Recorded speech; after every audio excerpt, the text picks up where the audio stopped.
ओम नमः शिवाय। आदि देव महादेव भगवान शिव अपने भक्तों के लिए बड़ा ही कल्याणकारी है। महादेव को प्रसन्न करना बहुत ही आसान है। शिव भगवान भक्तों के भक्ति से बहुत ही जल्द प्रसन्न हो जाते हैं। उनकी पूजा के लिए किसी विधि अथवा बहुत ही सामग्रियों की आवश्यकता नहीं होती है। उन्हें केवल एक लोटे जल से ही प्रसन्न किया जा सकता है। महादेव सामग्री नहीं बल्कि भक्तों के निस्वार्थ भक्ति और कोमल मन से ही प्रसन्न हो जाते हैं। आज हम एक ऐसे ही कहानी बताने जा रहे हैं जहां पर भगवान शिव एक भील की श्रद्धा और भक्ति से प्रसन्न होकर उस भील के आगे दर्शन दिए और उनका कल्याण किया। हमारे आज की पावन कथा किसी भी वेदों और पुराणों में वर्णित नहीं है। यह पौराणिक कथा जगतगुरु आदि शंकराचार्य जी के ग्रंथ शिवानंद लहरी में उपलब्ध है। इस कथा को लोग सिर्फ कथा ही नहीं बल्कि एक सत्य घटना मानते हैं, जो झारखंड के आदिवासी बावली क्षेत्र में एक भील के साथ घटित हुआ था और जिसका साक्षी उसी गांव का एक ब्राह्मण पंडित बना, जिसने अपने मुख से इस कथा का विस्तार और प्रचार किया। तो आइए सुनते हैं भगवान शिव और उनके एक अनोखे भक्त की पावन कथा।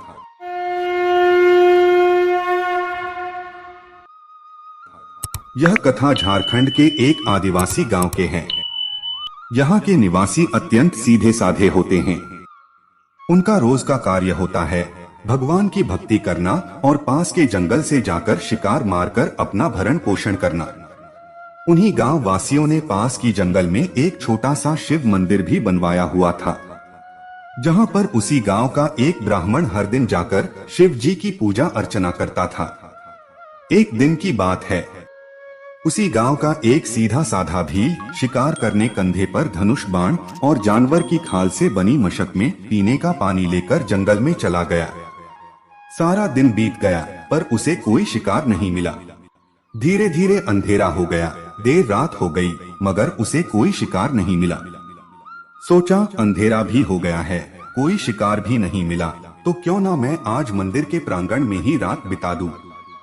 सुबह सुबह शिकार करके घर ले जाऊंगा, तब सारा परिवार शिकार पकाकर खाएगा। यह सोचकर वह रात को मंदिर के प्रांगण में ही सो गया। भूख के मारे नींद तो आ नहीं रही थी। सुबह जब उसकी आंख खुली तो देखता है कि मंदिर झाड़ पत्तियों से बहुत गंदा हो गया है। उसकी मन में शिव भक्ति की आश जागी। पहले मंदिर को साफ किया, मूर्ति पर नजर मारी तो देखा मूर्ति भी गंदी थी। वह भील नादान था लेकिन शिव भक्त था। आठ जानवर की खाल से बनी मशक में पानी भर कर लाया और मूर्ति को अच्छे से धो दिया। फिर उसने भगवान को भोग लगाने को सोचा, परंतु उसके पास भोग लगाने के लिए कुछ नहीं है। तब वह भील भागकर जंगल गया तो देखा एक हिरन वहीं घास चर रहा है।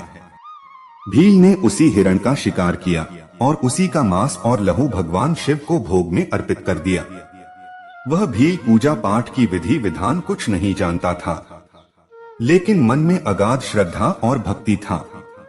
उसे नहीं पता था कि पूजा कैसे की जाए, क्योंकि इससे पहले उस भील ने कभी पूजा नहीं की थी। लेकिन उसे यह इच्छा उसके पूर्वजन्म के संस्कारों के कारण उत्पन्न हुई थी। फिर क्या हुआ?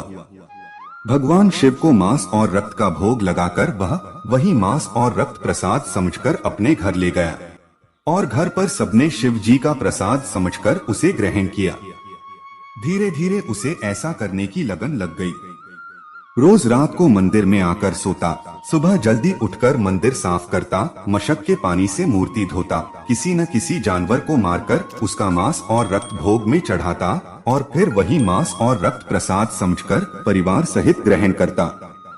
दोपहर में गांव की पंडित जी जब मंदिर जाते तो मंदिर में मांस और खून देखकर अत्यंत क्रोधित हो जाते। पूरे मंदिर को फिर से धोते, साफ करते, बेलपत्र पुष्प आदि चढ़ाते। परंतु जब रोज रोज यही प्रक्रिया दोहराई जाने लगी तो उन्होंने सोचा क्यों ना रात को मंदिर में ही छुपकर देखा जाए कि भला यह कौन है जो रोज मांस और रक्त मंदिर में चढ़ाता है। यही सोचकर पंडित जी ने सच्चाई का पता लगाने के लिए मंदिर में रात भर झाड़ी के पीछे छिपा रहे। सुबह सुबह जब मंदिर में आहट हुई तो पंडित जी ने देखा एक भील मंदिर में आया और पूरे मंदिर को झाड़ू लगाकर साफ किया। फिर मशक में पानी लाकर मूर्ति को धोया। उसके बाद भील ने एक जानवर मार कर लाया और उस जानवर के मांस और रक्त से भोग लगाया और वही मांस और रक्त को प्रसाद समझकर बड़े ही श्रद्धा भक्ति से खुद भी खाया। झाड़ी के पीछे छुपा पंडित जी यह सब कांड देखकर हैरान हो गया। पंडित जी अत्यंत क्रोधित होकर जो ही उस भील को डांटने डपटने ही वाले थे, तभी जोर से बिजली कड़की और आंधी आने लगी। उधर भील मांस और रक्त को प्रसाद समझकर खा रहा है। तभी भील ने देखा उस शिवलिंग में बनी आंख से रक्त बह रहा है। यह देखकर उसे बहुत दुख हुआ और उसने जंगल से जड़ी बूटियां लाकर आंख को ठीक करने की कोशिश की, लेकिन उस जड़ी बूटियों से आंख ठीक नहीं हुआ और रक्त बहना भी नहीं रुका। तब भील ने सोचा, यदि इस जगह मैं अपनी आंख लगा दूं तो यह रक्त बहना बंद हो जाएगा। और यह सोचकर उसने अपनी एक आंख निकालकर शिवलिंग पर अर्पित कर दी। लेकिन तभी शिवलिंग में बनी दूसरी आंख से भी रक्त बहने लगा। तब भील ने अपने दूसरे नेत्र भी निकालकर शिवलिंग पर अर्पित कर दी। अब भील दोनों आंखों से नेत्रहीन हो गई। तभी वहां पर एक ज्योतिमय प्रकाश उत्पन्न हुआ और उस ज्योतिमय प्रकाश से शिव प्रकट हुए। भगवान शिव भील की इस भक्ति से अति प्रसन्न थे। शिव जी ने उस भील से कहा, हे वत्स, मैं तुम्हारी भक्ति से अति प्रसन्न हूँ। तुम्हें क्या वरदान चाहिए मांगो, मैं तुम्हारी हर इच्छा पूरी करूंगा। तब भील ने रोते हुए कहा, हे प्रभु, मुझे किसी भी वस्तु की लालसा नहीं है, लेकिन मन में आपके दर्शन की अभिलाषा अवश्य ही था। परंतु अब तो मैं नेत्रहीन हो गया हूँ, इसलिए आपका दर्शन भी नहीं कर सकता। तब भगवान शिव ने उस भील की दोनों नेत्रों की ज्योति पुनः लौटा दी। भगवान शिव की दर्शन पाकर वह भील धन्य हो गया। उसने वरदान स्वरूप भगवान शिव के चरणों में स्थान मांगने लगा। तब महादेव ने वरदान देते हुए कहा, हे भील, जबकि तुमने मुझे अपने दोनों नेत्र दान कर दी थी, इसलिए आज से तुम्हारा नाम कर्णप्प होगा और तुम्हें मेरी महान भक्तों में गिना जाएगा। तुमने अपने भक्ति में जो भी कार्य किया है, इस कलयुग में उस कथा को सुनने से भक्तों के हर पाप नाश होगा और तुम्हारे इस अनोखी भक्ति की कथा प्रचार और प्रसार यह पंडित करेंगे जो झाड़ियों के पीछे छिपकर यह सब लीला देख रहा है। उस ओर झाड़ी में छिपे पंडित वह सब कुछ देख रहा था।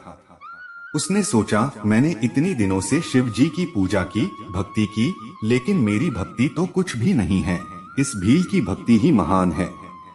इतने में भगवान शिव की कथा सुनकर वह पंडित झाड़ियों से बाहर निकलकर भगवान शिव के चरणों में गिरकर कहने लगा, हे प्रभु, मैं हर दिन दूध, दही, मधु, घी, फल फूल, मिठाई आदि से आपका पूजा आराधना करता रहा और इस भील ने रक्त और मांस से, फिर भी आपने इसे दर्शन दिए, मुझे नहीं। ऐसा क्यों प्रभु?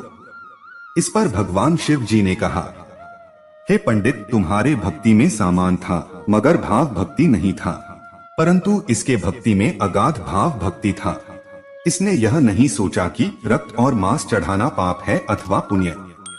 इसे जो मिला सच्ची श्रद्धा से इसने मुझ पर अर्पित कर दिया।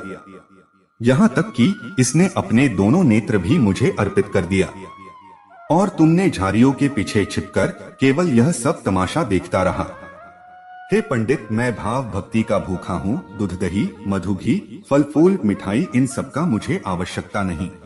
मुझे तो केवल भक्त का सच्चे मन की भाव भक्ति सुहाता है। तुमने भी मेरे पूजा अर्चन किया था, इसीलिए आज मैंने तुम्हें भील के बाद दर्शन दिए।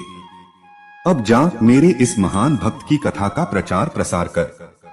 जहाँ भी सत्संग कर इस कथा को सुनाना और इस भील की भक्ति के बारे में सबको बताना।